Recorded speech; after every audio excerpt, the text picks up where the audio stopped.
Hello दोस्तों, स्वागत है आपका लर्निंग शॉर्ट्स में। आज हम डिस्कस करेंगे एक बहुत ही इंटरेस्टिंग टॉपिक जिसका नाम है how to handle difficult boss. मुश्किल बॉस को कैसे हैंडल करें, और बहुत ही कॉमन प्रॉब्लम है ये इंडस्ट्री की, चाहे वो आईटी हो, नॉन आईटी हो। तो आज हम इसके बारे में बात करेंगे। हम बात करेंगे कितनी तरह के डिफ़िकल्ट बॉसेस होते हैं और उनको किस तरह से हैंडल किया जाए। हम लोग बात करेंगे रियल टाइम एग्जांपल्स की भी। और देखिए, जैसा होता है कि केमिस्ट्री की लैब में भी एक एक कंपोनेंट अलग-अलग कंपोनेंट के साथ अलग-अलग तरीके से रिएक्ट करता है, ऐसा ही बॉसेस के साथ भी है। सेम बॉस बट डिफरेंट लोगों के साथ डिफरेंट तरीके का बिहेवियर होता है। तो आज हम वो सब भी समझेंगे कि ऐसा क्यों होता है और इसको कैसे हैंडल किया जाए। और जैसे एक कहावत है, one size doesn't fit all, right? So same thing bosses के साथ भी है। एक बॉस सभी के लिए समान नहीं हो सकता है। तो आइए आगे चलते हैं।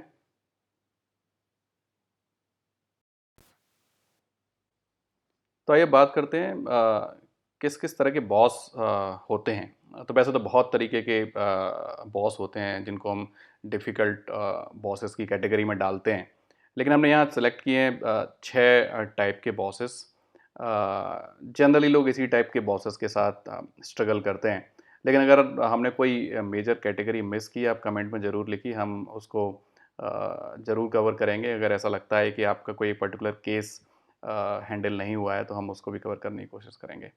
तो पहला है बाइस्ड बॉस, पक्षपाती बॉस। तो इस तरह के जो बॉसेस होते हैं वो जो आपके हिसाब से आपको फ़ील होता है, जो बायसिंग करते हैं।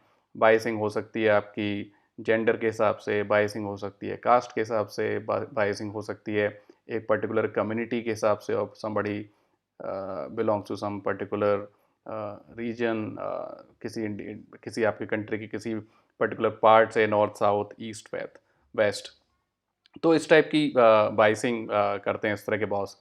दूसरे नंबर पर आते हैं रूड, बहुत ही अशिष्ट बॉस होते हैं जो कि बदतमीजी से बात करते हैं, हमेशा डोमिनेटिंग नेचर के होते हैं। कभी कभी गाली दे के भी बात करते हैं, जो कि किसी को भी अच्छा नहीं लगता है। तीसरे आते हैं इनसिक्योर, असुरक्षित जो है महसूस करते हैं अपने आप को। इनके साथ ऐसा होता है कि आपको कहीं न कहीं फ़ील होता है कि कुछ स्किल का प्रॉब्लम है या कॉम्पिटेंसी का प्रॉब्लम है, या उनको लगता है कि आप उनके साथ कम्पीट कर रहे हैं। तो इस तरह के बॉसेस काफ़ी इनसिक्योर फ़ील करते हैं। चौथे नंबर पे आते हैं डिक्टेटर। डिक्टेटर होते हैं जो बहुत ही तानाशाह टाइप के होते हैं। आप उनको कितने भी दलीलें दे दीजिए, कितने भी आप डेटा पॉइंट्स दे लीजिए, लेकिन उनके हिसाब से ये है कि जो वो बोल रहे हैं वही होना चाहिए, जो मैंने कहा है वही सही है। Boss is always right. फिर आते हैं माइक्रो मैनेजर, बहुत ही क्रिटिकल कैटेगरी है। हर इंडस्ट्री में सब लोग इस तरह के मैनेजर से काफ़ी परेशान रहते हैं। माइक्रो मैनेजर्स होते हैं जो हर 10-15 मिनट पे आके आपसे अपडेट मांगते हैं। हर समय उनको एक लगा रहता है कि आप कुछ छुपा रहे हैं, आप बता नहीं रहे हैं, आप बताइए क्या हो रहा है, कैसे चल रहा है। हर 10-15 मिनट पे इनको अपडेट्स चाहिए होते हैं। फिर आते हैं नेगेटिव एप्रिशिएटर, बहुत ही इंटरेस्टिंग कैटेगरी है। ये इस तरह के बॉसेस होते हैं जो आपके अंदर कितनी भी अच्छी स्किल्स हों, ये कभी एप्रिशिएट नहीं करेंगे। ये वो बॉसेस होते हैं जो हमेशा कोशिश करेंगे कि आपके अंदर क्या गलत है। किसी फोरम में जहाँ पे लीडरशिप टीम डिस्कस कर रही है, वहाँ पे अगर आपकी बात आती है तो ये हमेशा कोशिश करेंगे कि आपके बारे में नेगेटिव बातें ही बोलें। इस तरह के बॉस काफ़ी खतरनाक होते हैं, क्योंकि आप इस तरह के बॉसेस की वजह से कभी ग्रो नहीं कर पाएँगे सेम ऑर्गेनाइजेशन में। तो ये हमारे बॉसेस के टाइप, इनको हम डिटेल में डिस्कस करेंगे कि इस तरह के बॉसेस को कैसे हैंडल किया जाए। तो आइए आगे चलते हैं। तो इस तरह के बॉसेस का आपके ऊपर क्या इम्पैक्ट होता है? हमने कुछ कैटेगरीज़ यहाँ पे लिखी हुई हैं, जैसे fear of job loss. See generally क्या होता है, बॉस आपको टास्क देता है, बॉस आपका अप्रेज़ल करता है, बॉस के हाथ में सैलरी हाइक होता है, बॉस के हाथ में काफ़ी कुछ फ़ीडबैक होता है जो एचआर टीम के पास जाता है। तो एक कहीं न कहीं आपको लगने लगता है कि अगर मेरा बॉस नेगेटिव है या रिलेशन अच्छा नहीं चल रहा है, तो मेरी शायद नौकरी छूट सकती है, अप्रेज़ल रेटिंग ख़राब कर दी है, हो सकता है मेरी नौकरी छूट जाए। तो एक एक अंदर ही अंदर आपको एक डर लगने लगता है। फिर इस तरह के जो बॉस होते हैं वो कहीं न कहीं जाके किसी फ़ोरम में, पब्लिक प्लेस पे, ओपन फ्लोर पे, किसी भी मीटिंग में आपके साथ कुछ ना कुछ नेगेटिव बोलते रहते हैं, तो उससे एक सेल्फ रेस्पेक्ट भी लूज़ होता है, तो आपको लगता है कहीं न कहीं मेरे एक सेल्फ रेस्पेक्ट को हर्ट हो रहा है। फिर है लॉस ऑफ कॉन्फिडेंस, बिकॉज़ कहीं न कहीं इस तरह के बॉस जो नेगेटिविटी क्रिएट करते हैं, उसकी वजह से आपका कॉन्फिडेंस लूज़ लूज़ होता चला जाता है। अगर आप देखिए ये जो हमने यहाँ पास में एक एनिमेशन के कार्टून लगाए हुए हैं, जब आप कंपनी जॉइन करते हैं, तो आपको पूरा कॉन्फिडेंस होता है कि मैंने इंटरव्यू क्लियर किया है, मैं इस कंपनी में आया हूँ, मेरे अंदर ये स्किल्स हैं। आपके अंदर बहुत अच्छा खासा कॉन्फिडेंस होता है, आपने क्लियर किया है, मैं इस रोल के लिए बेस्ट फिट हूँ। लेकिन कहीं न कहीं इस तरह के नेगेटिव मैनेजर्स की वजह से अगर आप देखेंगे, तो आप संकुचित होते जाते हैं। अगर आप देखिए राइट साइड में जो छोटा-सा कार्टून बन गया है, गेटअप वही है, लेकिन आप देखिए क क्या से क्या हो गया है। तो इस तरह के मैनेजर्स की वजह से कहीं न कहीं सेल्फ रिस्पेक्ट, कॉन्फिडेंस ये सब कम होने लगता है, तो आप एक बहुत बहुत संकुचित दायरे में चले जाते हैं। और फिर एक आता है no interest to share views. जब आपको लगता है कि इतनी नेगेटिविटी हो गई है, कुछ एप्रिशिएट नहीं होता है, तो आप फोरम्स में, मीटिंग्स में या और भी जगह पे आप अपने अच्छे आइडियाज़ शेयर करना छोड़ देते हैं, क्योंकि आपको लगता है कि मेरे तो आइडिया की वैल्यू ही नहीं होगी, क्योंकि मैनेजर तो मेरा हमेशा नेगेटिव बात करता है कि तुमको ये नहीं आता है, या तुम ये नहीं कर सकते हो, या हमेशा नेगेटिविटी है। तो उस तरह की वजह से आपके अंदर एक फीलिंग आने लगती है कि मेरे जो आइडियाज़ हैं उनको कोई वैल्यू नहीं मिलेगी। फिर आता है एक फुल टाइम फ्रस्ट्रेशन। आप जब मॉर्निंग में ऑफ़िस जाने के लिए निकलते हैं, तो आपके अंदर से गुड फ़ील नहीं आता है कि मुझे ऑफ़िस जाना चाहिए। तो वहाँ से वो स्टार्ट होता है, और जब तक आप ऑफ़िस से निकलते हैं, तो फुल डे का जो फ्रस्ट्रेशन है कि मैनेजर के साथ इंटरेक्शन करना, मीटिंग में जाना, अपडेट देना, तो एक-एक एक्टिविटी में आपको जो फ्रस्ट्रेशन होता है, तो ये सब जो इम्पैक्ट है ओवरऑल, ऐसा नहीं है इससे केवल आपके अप्रेज़ल पे और सैलरी पे इम्पैक्ट पड़ रहा है। इससे ओवरऑल आपकी मेंटल हेल्थ, फिज़िकल हेल्थ सब पे इम्पैक्ट पड़ता है। और कहीं न कहीं कभी-कभी तो ऐसे केसेज़ होते हैं, लोग काफ़ी नेगेटिव डिसीज़न्स ले लेते हैं इसकी वजह से। तो ये है इम्पैक्ट आपके इस तरह के मैनेजर्स का। तो हम डिस्कस करेंगे इस तरह के मैनेजर्स को कैसे हैंडल किया जाए। तो आइए आगे चलते हैं। तो हमने इसको 2 तरीके से स्प्लिट किया हुआ है। एक है सॉफ्ट वेज़, उसके आगे हम डिस्कस करेंगे एक्शन वेज़। तो सॉफ्ट वेज़ में जहाँ पे कुछ चीज़ें बेसिक आप समझिए, ऑब्ज़र्व कीजिए और थोड़ा-सा बेसिक चेंजेस कीजिए। और जो एक्शन वेज़ है उसमें हमने टिपिकली कवर किया है कि उसको एक्शंस के साथ आप कैसे अपनी एक्टिविटी के साथ आप कैसे हैंडल कर सकते हैं। तो आप देखेंगे सॉफ्टवेयर में पहला पॉइंट है अंडरस्टैंड द इंटेंशन। सो पहले तो आप समझिए जो जो आपका मैनेजर है या आपका बॉस है वो ऐसा क्यों कर रहा है। वो एक्सट्रीमली एग्रेसिव है, वो माइक्रो मैनेज करता है, या इस तरह की कुछ और चीज़ें। तो क्या आपने कभी समझने की कोशिश की है, क्या आपने कभी कनेक्ट किया है कि ऐसा क्यों है? हो सकता है कि उसके ऊपर जो गोल्स हैं, जो ऑर्गेनाइजेशन लेवल के ऑब्जेक्टिव्स हैं, वो बहुत ज़्यादा हों, क्योंकि आप तो अपनी केवल डिलीवरी देख रहे हैं जो आपको डिलीवर करना है।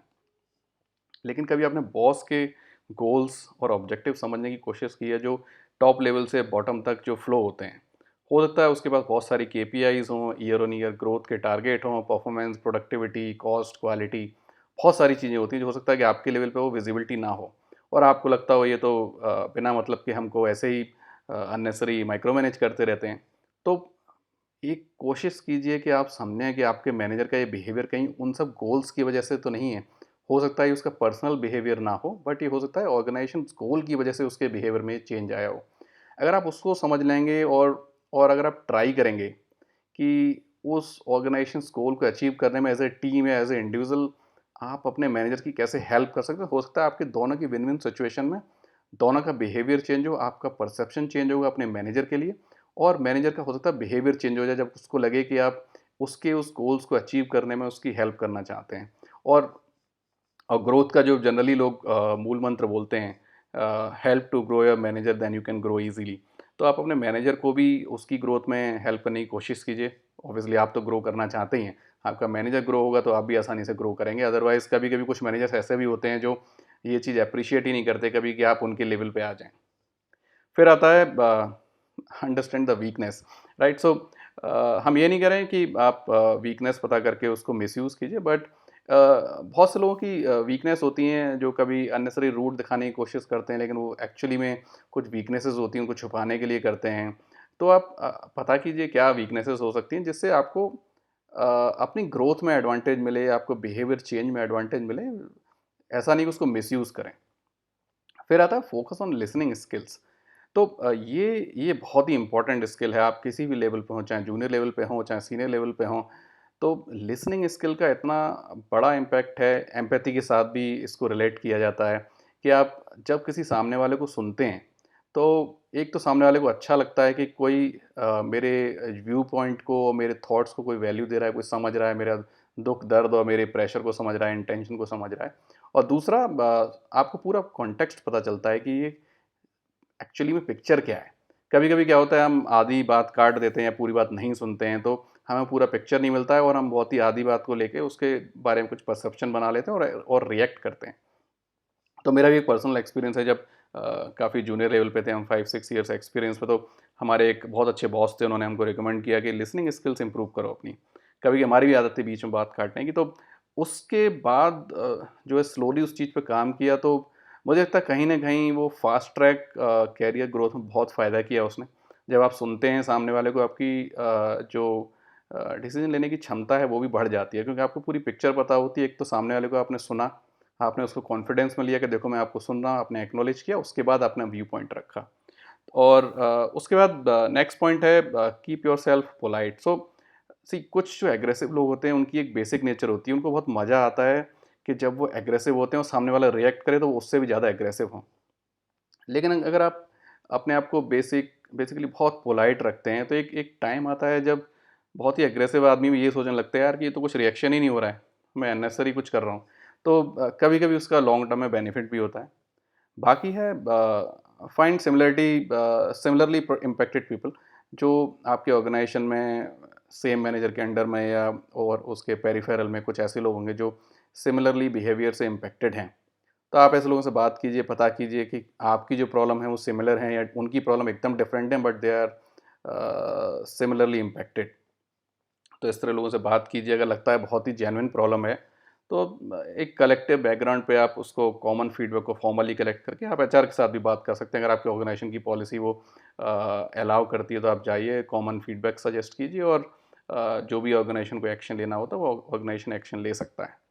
फिर आता है shift focus from boss to job. Actually आपने आपने एक कंपनी ज्वाइन की है, आपको एक रोल पसंद था, आपको एक टाइटल पसंद था, आपने आपको कंपनी पसंद थी, आपने वो कंपनी ज्वाइन किया, आपने बॉस ज्वाइन नहीं किया, आपने कंपनी ज्वाइन की है और एक पर्टिकुलर जॉब रोल के लिए आपने ज्वाइन किया। तो आप पहले बॉस के उस एटीट्यूड और बिहेवियर से अपना फोकस हटा के पहले उस जॉब और रोल पे लेके आइए। आधी नेगेटिविटी वहीं खत्म हो जाती है। आप फ़ोकस कीजिए जिसके लिए आपने जॉइन किया था, आपने बॉस को जॉइन नहीं किया था। जनरली आप जब कंपनी जॉइन की तो बहुत ही कुछ कंपनीज़ हैं जिसमें हायरिंग मैनेजर का राउंड होता है, अदरवाइज़ कॉमन पैनल के थ्रू आदमी आ जाता है, उसके बाद हायरिंग मैनेजर या जो भी रिपोर्टिंग मैनेजर है वो डिसाइड होता है। तो एक उस चीज़ को लेके आप अपना प्राइम फ़ोकस ना हटाएँ। तो ये हैं आपके कुछ सॉफ्ट वेज़, तो इससे काफ़ी इम्प्रूवमेंट मिलेगा आपको नेगेटिविटी हटाने के लिए। तो आइए आगे चलते हैं फॉर एक्शन वेज़ में। तो एक्शन वेज में आता है क्रिएट स्किप लेवल विजिबिलिटी। तो ये बहुत ही इंपॉर्टेंट है। अगर आप स्किप लेवल पे, मतलब आपके मैनेजर के मैनेजर और उनसे भी सीनियर लेवल पे आपकी विजिबिलिटी है ऑर्गेनाइजेशंस में, तो बहुत ही इंपॉर्टेंट है। उससे क्या होता है कि मैनेजर आपका जो क्रेडिट है या विजिबिलिटी है उसको हाइड नहीं कर सकते। तो स्किप लेवल पे विजिबिलिटी रहती है तो जनरली इंटरनल जॉब पोस्टिंग है और भी बाकी अपॉर्चुनिटीज़ हैं ऑर्गेनाइजेशन, उनके रास्ते आपके लिए काफ़ी खुल जाते हैं। वरना आप एक ही मैनेजर के अंदर पड़े रहेंगे और आप हो सकता है फ्रस्ट्रेट होते हैं लाइफ टाइम। फिर है deliver results with data points. ये डेटा पॉइंट बहुत इंपॉर्टेंट हैं।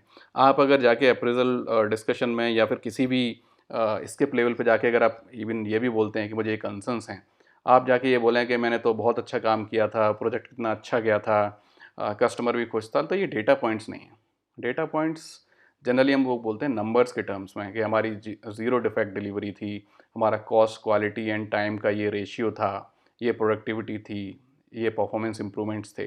सो अगर आपके पास डेटा है तो आप अपने मैनेजर के साथ भी वो डेटा पॉइंट डिस्कस कर सकते हैं, आप स्केप लेवल पे जाके भी पॉइंट रेज कर सकते हैं, तो आपके आपके वो पॉइंट्स वैलिड होंगे और आपका आप जस्टिफाई करने में बहुत बहुत आसानी से जस्टिफाई कर सकते हैं उसको और आपकी बात सुनी जाएगी। वरना हवा में बात करेंगे, मैंने तो ये किया था, वो किया था, तो स्किप लेवल के लोग भी कोई आपको अप्रिशिएट नहीं करेंगे। दूसरा है सेट अ साइलेंट गोल, कि ज़रूरी नहीं है कि आप अपने मैनेजर से फ्रस्ट्रेटेड हैं तो आप पूरे फ्लोर पे आप ये बोलते रहें मैं जॉब छोड़ दूँगा, मैं ये कर दूँगा, मैं टीम चेंज कर लूँगा, मैं कुछ और कर लूँगा।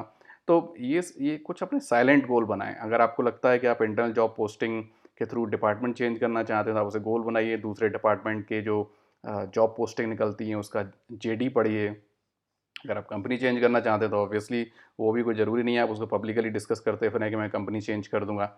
उसके काफ़ी इम्पैक्ट होते हैं अगर आप कंपनी चेंज नहीं कर पाए और आपने पूरे में हल्ला मचा दिया तो ऑब्वियसली तो आप यहाँ जिस कंपनी में काम करें तो उसमें आपकी एक इमेज ख़राब हो जाती है कि ये तो वैसे भी निकलने वाला है, तो हो सकता है आपको हाइक के लिए और प्रमोशन के लिए भी कंसिडर ना किया जाए। फिर आता है stay one step ahead. See generally जो माइक्रो मैनेजर होते हैं उस तरह के लोगों के साथ क्या होता है कि आप अगर आप प्रोएक्टिव अपडेट्स देते हैं उनको तो कभी वो आपसे बार बार आके नहीं पूछेंगे। तो हमेशा एक डेटा पॉइंट के साथ एक प्रोएक्टिव कम्युनिकेशन रखें तो आप बहुत सारी एक कॉमन प्रॉब्लम्स जो हैं मैनेजर्स की उसको आप सॉल्व कर सकते हैं। Tell what boss prefers to hear. तो कभी कभी क्या होता है आप बहुत अच्छा काम करते हैं, सब कुछ करते हैं, लेकिन प्रॉब्लम क्या है जब आप बोलते हैं तो आप हमेशा नेगेटिव बोलते हैं और आप हमेशा वो बोलते हैं जो बॉस सुनना चाहता है उसका जस्ट रिवर्स बोलते हैं आप। तो इस तरह की एक सॉफ्ट स्किल डेवलप करने में कोई बुराई नहीं है। अगर आप काम अच्छा करते हैं, सब कुछ करते हैं तो आप ये समझिए कि आपके बॉस को किस तरह के स्टेटमेंट सुनना पसंद है या किस तरह के डेटा पॉइंट सुनना पसंद है, तो आप उस तरह की सॉफ्ट स्किल डेवलप करते हैं, इसमें कोई बुराई नहीं है। एक प्रोफेशनल कल्चर है, उसकी लिमिट में आप रहते हुए वो सब कर सकते हैं। बाकी है इनसिक्योरिटी का जो फैक्टर है उसको रिमूव करना। जो कुछ मैनेजर होते हैं, इनसिक्योर जो मैनेजर होते हैं, इसके बारे में हमने बात की थी। उसको अगर आप जो फैक्टर्स हैं अगर उनको समझ के आप उनको दूर कर सकते हैं। जैसे कोई मैनेजर है अगर इनसिक्योर है, आप उस फैक्टर को ये दूर कर दें कि आप उससे कम्पीट नहीं कर रहे हैं। आप इनफैक्ट एज ए रिपोर्टी उसकी हेल्प करना चाहते हैं, तो अ, इस आपके इन सब एक्शन से एक बहुत सारी नेगेटिविटी हट सकती है, परसेप्शन चेंज हो सकता है, मैनेजर का कॉन्फिडेंस बिल्डअप हो सकता है। तो ये सब वो एक्शंस हैं जो आप बहुत आसानी से कर सकते हैं। इसमें बहुत ज़्यादा एफर्ट की ज़रूरत नहीं, बहुत आसानी से किए जा सकते हैं। तो आइए चलते हैं नेक्स्ट स्लाइड पे जहाँ पे हम डिस्कस करेंगे इस तरह के मैनेजर्स के कुछ जनरल यूज़ केसेस जो रियल लाइफ में आते हैं और कैसे उनको हैंडल करते हैं। तो जैसे हमने इनिशियल स्लाइड्स में डिस्कस किया था कि इस तरह के कुछ 6 मैनेजर होते हैं। तो जैसे बायस्ड मैनेजर हैं, और बायस्ड मैनेजर बहुत तरह के होते हैं। जैसे अब कोई मैनेजर जेंडर बेस पे बायसिंग करता है। मान लीजिए कोई लेडी है, कुछ लोग हैं जो नहीं चाहते उनकी टीम में लड़कियां हों, या फिर कोई मैटरनिटी लीव से पे जाने वाली हैं, मैटरनिटी लीव से आने वाली हैं, तो उनको काम के असाइनमेंट में भी फ़र्क कर देते हैं। कुछ लोग होते हैं जो किसी को ऑन साइट भेजना है तो बहुत ही कुछ ख़ास किस्म की बायसिंग करते हैं। जैसे कि जो बंदा आपके सेम रिलीजन या सेम रीजन या किसी एक पर्टिकुलर कम्युनिटी को बिलोंग करता है तो उसको प्रीफर करके उसको ऑन साइट भेजना है या कुछ, तो इस तरह की बहुत सारी बायसिंग है। तो इस तरह की बायसिंग जो है आप अवॉइड नहीं कर सकते। इस तरह की बायसिंग को आप नोटिस में ला सकते हैं स्किप लेवल के, बट अगेन डेटा पॉइंट के साथ, जहाँ पे आप ये सब डिस्कस सकते हैं कि मैंने देखी लास्ट 6 मंथ्स में ये किया था, लेकिन कस्टमर के साथ इतने अप्रिशिएशंस थे, मेरा इंटरेक्शन इतना अच्छा था, ये सब था, लेकिन अपॉर्चुनिटी किसी और को दी गई। तो स्किप लेवल पे जाके अगर आपका डेटा पॉइंट्स में बहुत आसानी से ये सब चीज़ें डिस्कस कर सकते हैं। फिर जो रूड मैनेजर, जैसा हमने बोला कि उन लोगों को मज़ा आता है कभी-कभी कि हम एग्रेसिव होंगे तो सामने वाला रिएक्ट करेगा तो हम और एग्रेसिव होंगे, हम और डोमिनेटिंग नेचर दिखाएंगे। तो इस तरह के लोगों का सबसे अच्छा तरीका है, देखिए आपको रूड पर्सन के साथ रिएक्टिव होके कोई फ़ायदा नहीं है। जैसा कि बोलते हैं कि आप कीचड़ में पत्थर डालेंगे तो चींटियाँ आपके ऊपर भी आएंगी, तो कोई फ़ायदा नहीं है। आप पोलाइट रहिए और कोशिश कीजिए समझने की कि किस ओकेज़न पे कौन क्यों रूड हो रहा है, और हो सकता है कोई जेन्युइन रीज़न हो, उसको समझने की कोशिश कीजिए और ट्राई कीजिए कि वो या तो अवॉइड हो जाए या आप इग्नोर करिए उसको, और या फिर जस्ट पोलाइट रहिए। और एक एक टाइम ऐसा आएगा कि आदमी रिएक्टिव मोड जब नहीं देखेगा तो वो अपने आप ही पोलाइट होना स्टार्ट हो जाएगा। इनसिक्योर जो मैनेजर होते हैं बहुत सारे, मतलब मैंने तो ऐसे बहुत मैनेजर देखे हैं, मेरे डायरेक्ट रिपोर्टीज भी रहे हैं, मेरे डायरेक्ट लाइन मैनेजर्स भी रहे हैं, जिनके अंदर कहीं ना कहीं क्या होता है, जैसे आपका मान लीजिए ईयर्स ऑफ एक्सपीरियंस सेम है, तो और दूसरा मान लीजिए कुछ स्किल्स हैं जो आप इंडस्ट्री में कहीं और से आए हैं, आपके पास कुछ एक्स्ट्रा स्किल्स हैं, उसकी वजह से आपको हायर किया था, may be domain knowledge, may be technical knowledge, may be आपकी कम्युनिकेशन स्किल या कुछ और जो मैनेजर है वो इंटरनली ऑर्गेनाइजेशन में ग्रो हुआ है, 5-6 साल बाद एक प्रमोशन मिल गया, वो मैनेजर बन गया है। तो एक इनसिक्योरिटी की फीलिंग आ जाती है because of skills, years of experience. तो ये सब चीज़ें जो हैं, इस तरह के लोगों को हैंडल करने का एक ही तरीका है जो हमने बात की, स्किप लेवल पे विजिबिलिटी बनाइए और एक उनको कैजुअल टॉक में एक कॉन्फिडेंस दिलाइए कि आप उनसे compete नहीं कर रहे हैं बल्कि आप उनकी टीम के पार्ट हैं। आपकी ये स्किल्स यूटिलाइज करके वो एज ए टीम काफ़ी अच्छा विजिबिलिटी क्रिएट कर सकते हैं और वो खुद ग्रो करेंगे तभी आपकी टीम ग्रो करेगी। तो इस तरह की एक माहौल आप क्रिएट कर सकते हैं अपनी तरफ से जहाँ पे आप दिखाएं कि आप compete नहीं कर रहे हैं, तो उससे मैनेजर को इनसिक्योर होने की ज़रूरत नहीं है। तो बाकी आता है डिक्टेटर। डिक्टेटर्स के साथ तो सबसे अच्छा तरीका है कि आप डिक्टेटर्स कभी मोस्टली आप जब इनपुट शेयर करें तो ऐसे फोरम में शेयर करें जहाँ पे और भी इन्फ्लुएंसिंग लोग मौजूद हों, जिससे कि अगर उन लोगों को अगर आपका आइडिया या थॉट प्रोसेस पसंद आता है तो वो बोलें जैसे कि आई एग्री। और उसके बाद जो जो डिक्टेटर टाइप के लोग हैं वो एक लिमिट के बाद उस चीज़ को मना नहीं कर सकते जब इतने सारे लोग कह रहे हैं कि हाँ ये थॉट प्रोसेस हमको काफ़ी अच्छा लगा। तो उससे आपकी विजिबिलिटी बढ़ती है ऑर्गेनाइजेशन, और डिक्टेटर वालों का जो एक बेसिक नेचर है वो थोड़ा सा चेंज होता है। फिर है माइक्रो मैनेजर्स। तो माइक्रो मैनेजर्स का सबसे अच्छा तरीका है कि आप जितना प्रोएक्टिव कम्युनिकेशन कर सकते हैं और जितना उनको कॉन्फिडेंस में लेके आ सकते हैं कि नहीं हम सी सी micro managers generally micro management करते क्यों हैं? उनको एक कॉन्फिडेंस नहीं होता है कि ये टीम ये डिलीवर कर पाएगी, मुझसे क्या छुपा रहे हैं, मुझे बता क्यों नहीं रहे हैं, इसलिए उनको हर 15-20 मिनट पे अपडेट चाहिए होता है। लेकिन अगर आप एक अपडेट की फ्रीक्वेंसी सेट करें, एक एक्सपेक्टेशन सेट करेंगे, क्रिटिकल इशू है तो हम आपको हर 1 घंटे में अपडेट देंगे, एक नॉर्मल इशू है हम आपको at the end of day update देंगे, या फिर जनरली कुछ हुआ था उसका रेगुलर अपडेट दिया। तो एक बेसिक जो परसेप्शन है उनका वो चेंज हो जाता है आपके लिए कि अरे ये तो बहुत ही प्रोएक्टिव आदमी है, तो मुझे इससे बार बार जाके कुछ पूछने की ज़रूरत नहीं है, तो हमेशा कुछ होता है तो मुझे टाइम से आके बता ही देता है। तो प्रोएक्ट जो माइक्रो मैनेजर्स हैं उनको हैंडल करने का सबसे अच्छा तरीका है प्रोएक्टिव कम्युनिकेशन। बाकी आता है नेगेटिव एप्रिशिएटर। तो इस तरह के लोग तो जैसा कि हमने डिस्कस किया था कि किसी भी फोरम में हों ये लोग कोशिश करेंगे कि आपका कैसे भी नेगेटिव चीज़ें ही सामने आएँ। तो इस तरह का सबसे अच्छा तरीका है आप अपने ऑर्गेनाइजेशन में मल्टी चैनल विजिबिलिटी क्रिएट कीजिए। स्किप लेवल पे आपके मैनेजर के जो पीयर ग्रुप हैं उनसे भी इंटरेक्शन बढ़ाइए, उन पे भी विजिबिलिटी बढ़ाइए, आपका थॉट प्रोसेस कैसा है, आपका काम करने का तरीका कैसा है। ऑर्गेनाइजेशंस में बहुत सारी अपॉर्चुनिटीज़ होती हैं जहाँ पे आपको अपनी स्किल शोकेस करने का मौका मिलता है। आप वो सब अपॉर्चुनिटीज़ यूटिलाइज़ कीजिए। तो उससे क्या होगा कि जब भी इस तरह के जो मैनेजर हैं जो नेगेटिव नेगेटिव बातें करते हैं आपके बारे में, अगर किसी फोरम में आपके बारे में बात करेंगे जहाँ पे आप नहीं हैं, तो क्या होगा जो बाकी लोग जो आपको जानते हैं, आपने मल्टी चैनल जो विजिबिलिटी क्रिएट की है, वो कहेंगे नहीं नहीं ऐसा नहीं है, हमने तो उसका थॉट प्रोसेस देखा है कई बार और कई कई फोरम्स में हमने देखा है कि काफ़ी अच्छा उसका थॉट प्रोसेस है। तो कहीं ना कहीं आप एक जो नेगेटिव जो साइकिल है उसकी उसको आप कम कर रहे हैं इस तरीके से एक एक हाईली विजिबिलिटी क्रिएट करके। तो इस तरह के लोगों को हैंडल करने का तरीका यही है। और last but not the least, अगर लगता है कि आप सब कुछ ट्राई कर चुके हैं कुछ नहीं हो रहा है, तो जैसे एक कहावत है कि दरवाज़ा है और किसी अपॉर्चुनिटी को आपको अचीव तभी कर सकते हैं आप जब वो दरवाज़ा खुले और दरवाजे की चाबी खो गई है। तो कुछ लोग तो एक कहावत है वो बोलते हैं कि चाबी मिल नहीं रही है, अपॉर्चुनिटी दरवाजे के उस तरफ है। तो अब क्या कर सकते हैं, आप चाबी ढूँढने में पूरे टाइम तो वेस्ट करेंगे नहीं, आप दरवाज़ा चेंज कीजिए। तो यही है, अगर आप सब कुछ ट्राई कर चुके हैं, इंटरनल जॉब अपॉर्चुनिटीज़ ट्राई कर चुके हैं, अपनी ये सारी चीज़ें ट्राई कर चुके हैं, कुछ सक्सेसफुल नहीं हो रहा है, तो ऑब्वियसली आप फाइनल जो ऑप्शन बचता है वो बचता है कि आप अपना सेल्फ रिस्पेक्ट को मेंटेन करते हुए अपने अच्छे से जॉब में तैयारी करते हुए आप जॉब चेंज करेंगे। तो आज के लिए इतना ही। अगर आपको वीडियो पसंद आया हो तो लाइक कीजिए, सब्सक्राइब कीजिए। ऐसे बहुत सारे टॉपिक हम लेके आने वाले हैं लर्निंग शॉर्ट्स में, और हमारा आइडिया यही है कि हम ऐसे छोटे-छोटे टॉपिक्स पे based on real time experience अपनी नॉलेज शेयर करें और आप लोगों का फीडबैक भी लेते रहें। Thank you.